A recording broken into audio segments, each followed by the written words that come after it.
Thank you for clicking onto this reaction. I hope you're looking forward to it just as much as I am. If you haven't already, head over to the content creators page. That link is in the description box down below. If you haven't already and you're enjoying our content, you know what you need to do. You need to like, comment, subscribe, hit that notification bell, but we're going to jump straight into this one. Linguist and thinker Dr. Samuel Johnson once said, "Patriotism is the last refuge of the scoundrel," as a warning to not seek simple solutions to complex problems. Science fiction author Isaac Asimov later paraphrased it as, "Violence is the last refuge of the incompetent." But today, on the 19th of October 1962, American President John F. Kennedy receives very competent advice as to why violence should be the simplest and most patriotic response to the Cuban Missile Crisis. Violence, always a good option. America. This is TimeGhost with the Cuban Missile Crisis. I'm Indy Nidell. Yesterday, Kennedy leaned towards not going to war with Cuba, but declaring a blockade instead. And Defense Secretary Robert McNamara had seemed to get some support from the military for that idea. Today, the Joint Chiefs of Staff of the U.S. Armed Forces try hard to sway Kennedy back to the path of military action. On Cuba, there were many more Soviets than U.S. intelligence presumes, and they are hard at work readying their missiles for deployment. The CIA has been trying to work out where the Soviet nuclear warheads were stored. Obviously, knowing this is the prerequisite for the U.S. Air Force taking them out with targeted strikes, and would significantly increase the appeal of a limited airstrike as a solution. One location they have been observing for months is a bunker complex near Bejucal, about a 45-minute drive south of Havana. But they have by now discarded this as a possible option, since they didn't see any recent improvements to the facility, it wasn't very well guarded, and was in fact only protected by a chain-link fence. Bejucal surrounds a small township founded in 1831. Other than being... Is that on purpose? I mean, I'm not going to lie. If I know people are watching me, the last thing I'm going to do is put any one guard in front of the building. Yeah. Even with a chain-link fence, brother. Do you know what you mean? It's a very... the terminal station of Cuba's first railroad, and hosting a very popular carnival festival, it's a fairly insignificant place. On a random side note, actor Andy Garcia was born there 6 years before the crisis, but he and his family fled to the U.S. last year. Anyhow, the CIA are very much mistaken. This is where the warheads are in fact stored.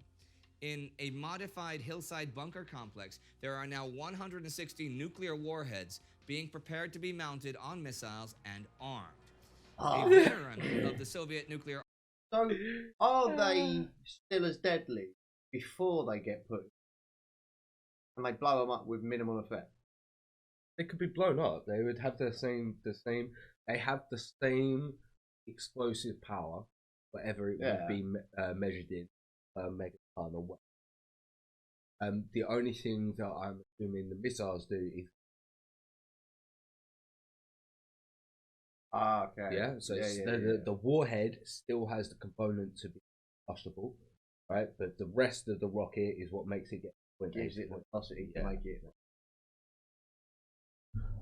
Let us know if that is correct. Yeah. Forces Colonel Sergei Romanov is in charge of the operation. The working conditions are abysmal. In Cuba, the warm and humid tropical climate makes it difficult to maintain the right conditions for what is a very sensitive and a very dangerous job.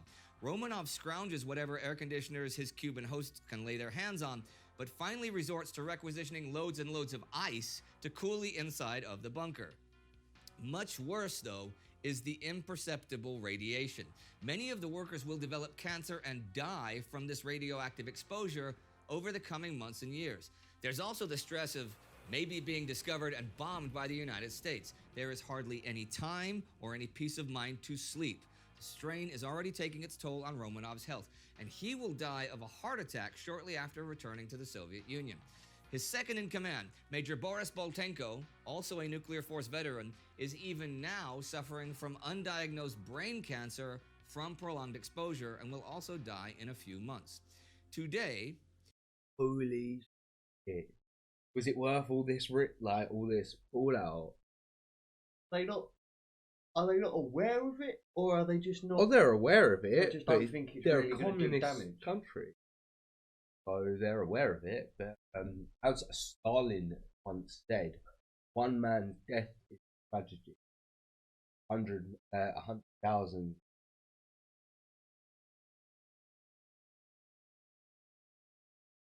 Okay. That was the thought process back then, like you know what I mean. And it's again with the same sort of as imperialism.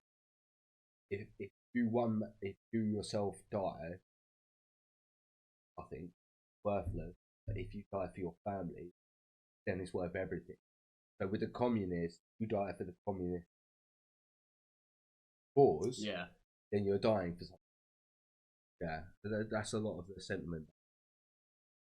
Leaders like, well, I don't 10, 20,000 needed to be done. Yeah. They are finally getting rid of at least some of the warheads. The first batch of the gadgets, as they call them, is ready to be shipped to the missile sites. The chosen destination is a remote missile location at the center of the island. Unit Commander Colonel Sidorov has made progress there far more quickly than expected with preparing the rockets. His unit is also the best concealed and most difficult to strike from the air. The warheads are loaded onto a convoy of 20 trucks that will travel 14 hours by night on primitive jungle roads. To avoid detection, they use no headlights, and only every fourth truck uses side lights to allow the convoy to stay on the road. Sidorov finalizes preparations so that the first warheads can be mounted already tomorrow. The Soviets will then only need a 30-minute window to arm and launch the missiles.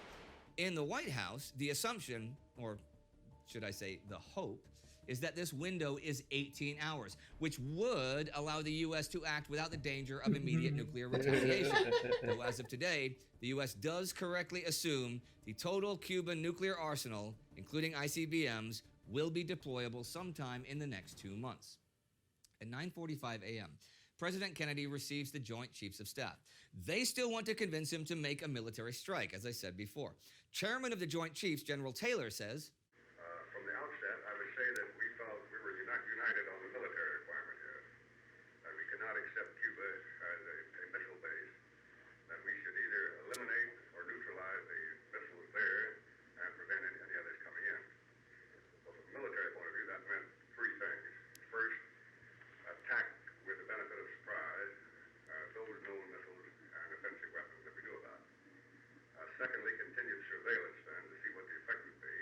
And third, a blockade to prevent the others from coming in. I would say, again, from a military point of view, that seemed clear. We were united on that. He goes on to say that they are not unanimous regarding invasion and what political action to also take in parallel. Kennedy replies, Let me just say a little first about what the problem is from this point, my point of view. First, I think we ought to think of why the Russians did this.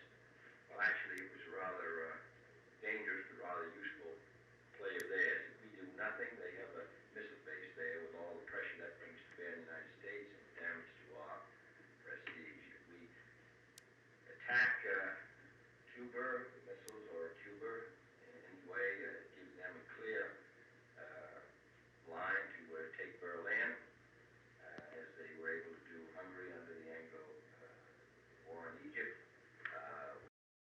The Russians Cuba, attack Cuba, and then we give Cuba up and then attack Berlin closer. Really want to have Cuba closer to you. Or don't, and we can strike Cuba. Fuckery. Yeah, it's a fuckery. And Kennedy just called it straight away. People have been regarded as the fixation about Cuba anyway, would be regarded as the trigger happy Americans who lost Berlin. We would have no support among our allies. Knew it. He knew it. Knew it. Trigger happy Americans who lost Berlin. We would have no support among our allies. Kennedy goes on to weigh the options at hand, explaining why he might prefer a blockade, but he also says, On the other hand, we got to do something, because to do nothing, we're going to have the problem in Berlin anyway. It's been very clear last night. We're going to have this thing stuck right in our guts in about 2 He then outlines all the difficulties that they're presented with on a diplomatic level if they should attack Cuba, especially regarding Berlin. Then Taylor says, We recognize all these things, Mr. President, but I think we'd all be unanimous in saying that really our strength in Berlin, our strength any place in the world, is the credibility of our response under certain conditions. And if we don't respond here in Cuba, we think the credibility of our response in Berlin is right. So that's why we got to respond. Now the question is, are we going to respond? General Curtis LeMay, Chief of the U.S. Air Force, shares his views. Well, I certainly agree with everything General Taylor has said, and emphasize a little strongly, perhaps, that we don't have any choice except direct military action. If we do this blockade that's proposed and political action, the first thing that's going to happen is your missiles are going to disappear into the woods, particularly your mobile ones. Admiral Interesting. The moment it all.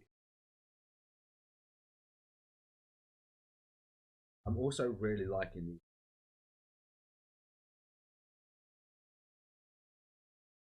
these little all notes and listening directly is very interesting.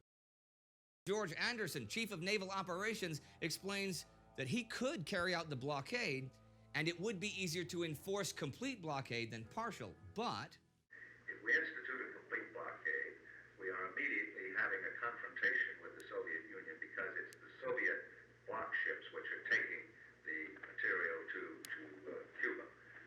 so he too thinks decisive preemptive military action is preferable.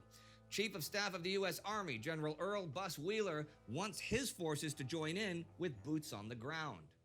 Mr. President, in my judgment, from a military point of view, the lowest risk course of action, if we're thinking of protecting the people of the United States against a possible strike on us, is to go ahead with a surprise airstrike, the blockade, and an invasion. The conversation gets testier. LeMay says, Man just wants all three though. He's just like, so what we do is we do the airstrike. We do blockade like you're saying, and then let me get troops on the ground.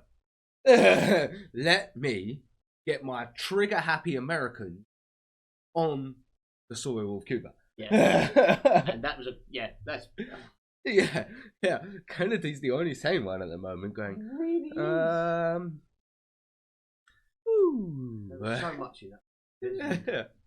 says, I think that But it- blockade and political talk would be considered by a lot of our friends and neutrals as being a pretty weak response to this, and I'm sure a lot of our own citizens would feel that way too. In other words, you're in a pretty bad fix at the present time. We say it. You're in a pretty bad fix. You're in with regard to the they debate how certain he goes, you're in a pretty bad fix.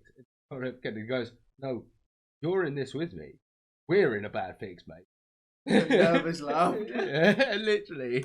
they can be of Soviet missiles being ready and when and how to deal with fallout against Guantanamo, the U.S. base on Cuba. The conversation moves more and more towards the practicalities of military action until finally they start looking at dates. They conclude that the military can be ready to begin a blockade and do airstrikes the day after tomorrow, so Sunday the 21st. To really get it right, though, they'd prefer Tuesday the 23rd. Then there's the question of invasion. And now the invasion would take 7 or 8 after the airstrike. Next year, it's going to be going on for about 11 days. Obviously, Taylor does not know about the tens of thousands of Soviet forces armed with tactical nuclear weapons that are awaiting them on Cuba. No matter what, But the didn't Joint tell me Chiefs of that's Staff only are M25. Oh, what's that? Oh, it's a Soviet Union missile. I'll be sitting in, Jack. Not today. Jack. Why? Grandma taking her grandchildren to school. I'm driving like a Christian black woman. Literally. Not from America. just to move ahead. But Kennedy still isn't sure to even respond at all. Wheeler asks, Dave, am I clear that you addressing yourself as to whether anything at all should be done, but that if military action is to be taken, you agree with it? My question is, They sum up the meeting and conclude that for all eventualities, they will continue preparing the military options. Kennedy leaves for his waiting helicopter. Not knowing that they're still being recorded, the chiefs wait until they think the coast is clear and then air their frustrations about not being able to decisively move ahead.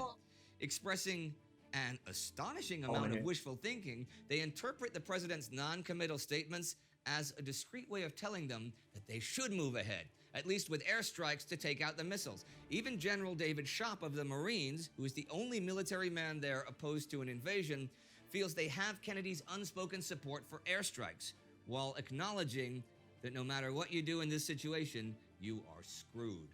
If somebody can keep them from doing the goddamn thing piecemeal, that's our problem. Go in and freak around with a missile, you're screwed. You go in and freak around with a little else, you're screwed. That's right. You're screwed. And if some goddamn thing, some way, you can say either do the son of a bitch and do it right, and quit freaking around. That was my principle. Don't freak around and go take a missile. That no matter what you do in this situation, you are screwed.